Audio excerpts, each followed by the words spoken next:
Hey everyone, welcome to the Redmen TV and the player ranking show. After somehow Liverpool beat Newcastle 3-2, doesn't even tell the half of it. Absolutely bonkers game, 2-0 up, red cards, throw it all away, rubbish defending. A kid scores the winner, absolutely outrageous. Anthony Hull over at the board. We've got the gaffer, Paul Machin, and we are going to rank, whatever you want to call it, each of the players based on your vote on social media. Everyone who played in the game, with the boss, self-explanatory, where they sound, which is pretty good, decent, meh, or are you messing, stinky poo-poo, don't want to be in the red area there.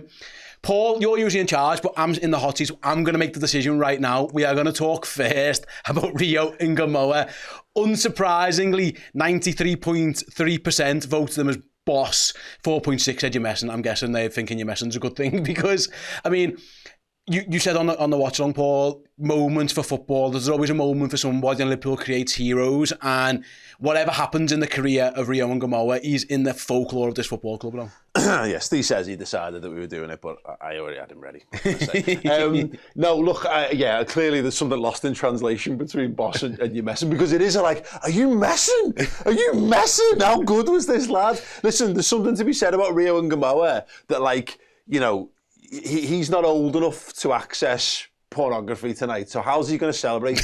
What's he going to do? Can't even get age verified, this kid. That's how young he is. Get the VPN, Rio. There's a point where, like, you've got to be careful having photos of him on your hard drive. That's how young he is. You need an enhanced CRB check to be able to be involved with him in content. He was unreal, absolutely unreal. What a gem of a footballer we've got. And you suspected it. We all suspected it. We've all watched him in pre-season. We saw glimpses of him last season, you know, in his few little outings, and thought, okay, yeah, there's a talent, but there's been so many talented young players, but we kept hearing, no, this is the one. Liverpool really they burned all of their bridges with Chelsea to get this lad, and by all accounts, it was totally worth it.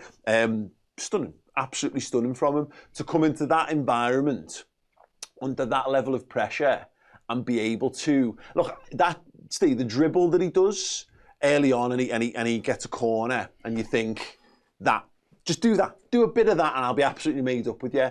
To have the ball dropped to you inside the 18-yard box with one moment, one opportunity to win the game, and to have the composure to deliver upon it, unreal.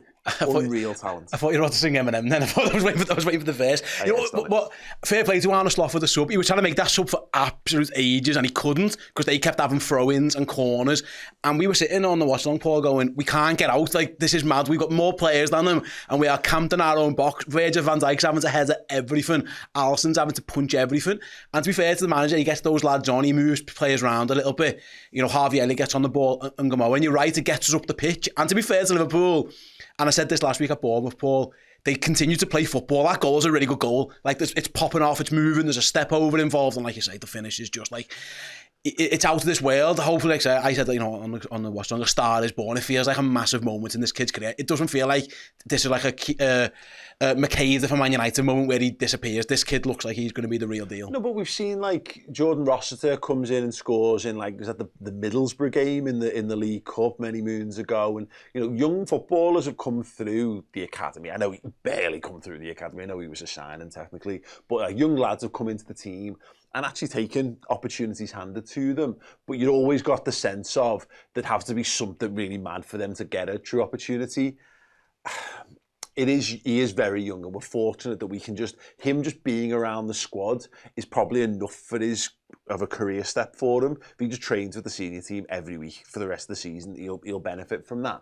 But he's just shown there, this is not Tiani Reinders being everyone's best player on the planet because he did it against Wolves. This is coming into St James's Park when it's an absolute bear pit and taking an opportunity that you've got to be dead good at football to take, to be honest. So yeah, very, very positive. And yeah, I think you're right, Steve, that it bodes well for him, because if he can handle that pressure, then yeah, if you can handle that, what can't you handle?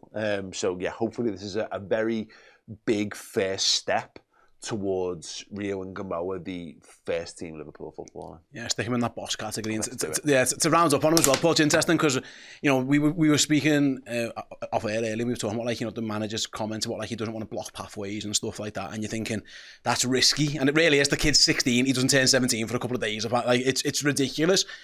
But Liverpool have always done this. Liverpool would rather have a gap that they can fill with the next big thing, and they did that with Trent Alexander-Arnold, and they've done that with Curtis Jones, and now they're doing it again with Rio. The model should be, because Barcelona at their best had this model where you promote from within, you develop and buy and pick up brilliant young talents and build them up. And in the worst case scenario, they should be good squad players for you, and they fill out your squad and they save dough. And then when you go into the market, you go into the market for best in class. So you can afford to spend 100+ million on Florian Wirtz and on someone like Alexander Isak if you're spending a handful of million on Rio Ngumoha and bringing him up into the rankings. So it speaks to actually a brilliant all-round transfer system that Liverpool have got, and we've got a rare talent there. And yeah, if he can make himself one of the 6 options this season, cool. He might even be good enough to be one of 5 options, which I think is a really high compliment to him.